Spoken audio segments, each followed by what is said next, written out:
अब जो गलती MQM से बुनियादी गलती हुई, उन्होंने जमात बनाई, उन्होंने फिर उन्होंने जमीयत को काउंटर करने के लिए अपने लोगों को मुसल्ला किया और वहीं से एक जंग का आगाज़ हुआ। ये मैं कराची की बात करूँ, बाकी जगहों पे इसी तरह पंजाब में अगर आप देखें, पंजाब में मुस्लिम स्टूडेंट फेडरेशन वो जमीयत से थ्रेट होती थी।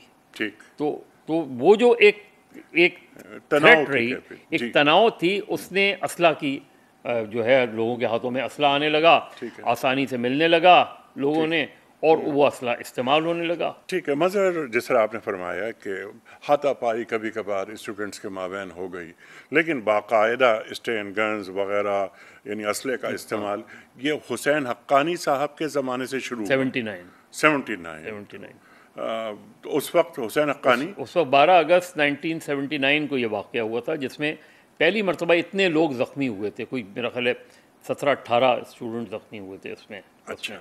उसमें यूनुस शाद मरहूम भी थे हमारे, फिर अपना रफ़ीक पटेल जनरल सेक्रेटरी के वो थे, फिर बाद में जो गोलियां लगी हैं उसमें हासिल बेदंजो को भी गोली लगी। वो उस दिन तो नहीं, लेकिन उसके बाद के वाक़यात अगर हम देखते हैं, फिर इसी तरह जमीयत के 2 लड़के मारे गए, फिर इधर से ये जो कदीर आबिद का मर्डर, तो एक तरीके से असला जो है वो तुलबा के हाथ में आ गया।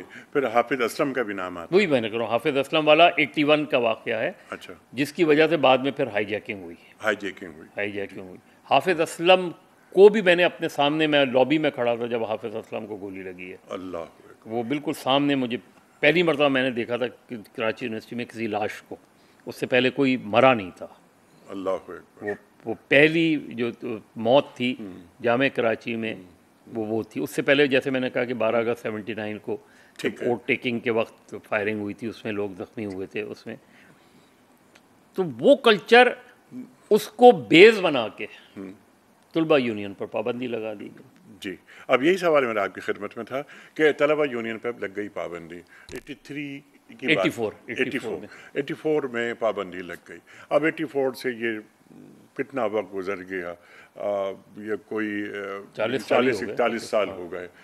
तो मज़र क्या हल ये नहीं है इन तमाम मसाइल पे काबू पाने का कि पूरे पाकिस्तान में इंतखाबात करा दिए जाएं तलबा यूनियंस के और उनके हवाले किया जाए कि आप जिस तरह पहले होता था, और स्टूडेंट यूनियन के एक अपना एक कल्चर होता था और जमहूरी रिवायात पुख्ता होती थीं। अब क्या हुआ है कि जामियात से स्टूडेंट्स नहीं जा रहे असम्बलीज़ में, फ्यूडल्स जा रहे हैं, क्या फरमाते हैं? देखिए, वही हुआ ना कि सोसाइटी में वो जो असला जामियात कॉलेजेस में इस्तेमाल हुआ, फिर वही शहरों में इस्तेमाल हुआ, या शहरों में जो इस्तेमाल हुआ तो जामियात का भी, उससे एक तरीके से तलबा यूनियन पर पाबंदी का, क्योंकि अगर उसका जायज़ा लें आप कि 40 साल में क्या वायलेंस रुका? नहीं रुका। बड़ा वायलेंस, बड़े बड़े वाक़यात उसके बाद हुए। तो इसका मतलब ये कि पाबंदी हल नहीं था, बल्कि जब स्टूडेंट यूनियन के इलेक्शन होते थे तो उस साल ये बिल्कुल बाकायदा कम से कम स्टूडेंट यूनियन के इलेक्शन से कुछ महीने पहले तक तमाम तलबा तंजीमें ये इस चीज़ का ख्याल रखती थी कि कहीं कोई वायलेंस का वाक़या ना हो जाए, क्योंकि उसके नतीजे, उससे नताइज पर असर पड़ता था।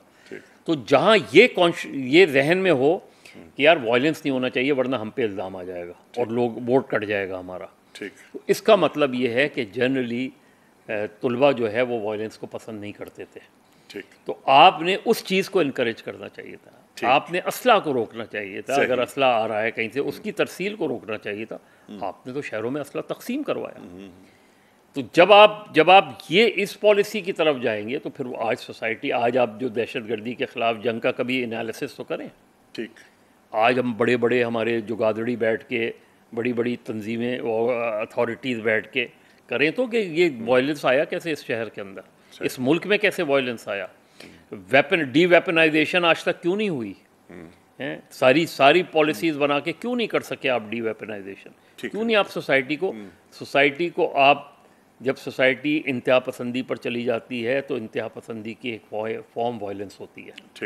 कि आप, पहले ये था कि मेरे और आपके दरमियान दलील से गुफ्तगू होती थी, फिर हम में बर्दाश्त ख़त्म हुई तो हम ज़रा सी ऊंची आवाज़ में बात करते थे तो दूसरा असला निकाल लेता था। ठीक ठीक। तो आपने वो कल्चर ख़त्म कर दिया। आज की जो आप तक का सबसे पहला सवाल था कि वो अक़दार कहाँ चली गई, वो सारी वैल्यूज़ कहाँ चली गई, ठीक है, उन वैल्यूज़ को जो है वो हॉस्टेज कर दिया गया। अच्छा, इस पॉलिसी ने, हमारी रियासत की इस पॉलिसी ने ठीक, इसको, और उससे रियासत को बेइंतहा नुकसान हुआ। जी, इसका कभी भी कोई सही मानों में नहीं करता हो। जैसे आपने कहा कि आप देखें कि पहले तुलबा यूनियन से लोग निकलते थे तो वो अमली सियासत में आते थे, जी, उसमें आपने सियासत को ही गाली बना दिया, चाहिए, आपने तुलबा तंजीमों को ही गाली बना दिया, आपने वो कल्चर ही ख़त्म कर दिया जो आगे के लीडर्स पैदा करते हैं। एक गरीब स्टूडेंट निकलता था, लिखने पढ़ने से ताल्लुक़ होता था, वो इस्लामाबाद जाता, वहाँ बैठता, गरीब आदमी का असेंबलीज़ में जाना रुक गया और फ्यूडल्स को एक लाइसेंस दे दिया, पैसा है आपके पास, आप असेंबलीज़ में आएँ। तो बेहतरीन हल क्या ये नहीं कि तलबा यूनियन के इंतखाबात बहुत पहले ये करना चाहिए था। अब भी यही हल है, अब भी उसका हो सकता है कि कुछ वाक़यात बीच में हो जाएं ऐसे, लेकिन एक बुनियादी फ़लसफ़े को तय करना है कि तुलबा यूनियन में, कॉलेज यूनिवर्सिटीज़ में सेहतमंदाना सरगर्मियाँ, सियासी सरगर्मियाँ, सियासत बुरी चीज़ नहीं होती। ठीक है, सियासी सरगर्मियाँ, सेहतमंदाना सरगर्मियाँ, तुलबा यूनियन में कंपटीशन होता है। जब तुलबा सियासत होती है तो एक कंपटीशन होता है। ठीक, आपने रियासत का काम सिर्फ बुनियादी ये कि असला रोके, ठीक, वायलेंस को रोके, ये रियासत का काम है ना। ठीक है, तो रियासत ये इंश्योर करे, ठीक, उसमें तुलबा तंजीमों को भी अपनी जिम्मेदारी अदा करनी होगी। करने में नाकाम रही, मुकम्मल नाकाम रही।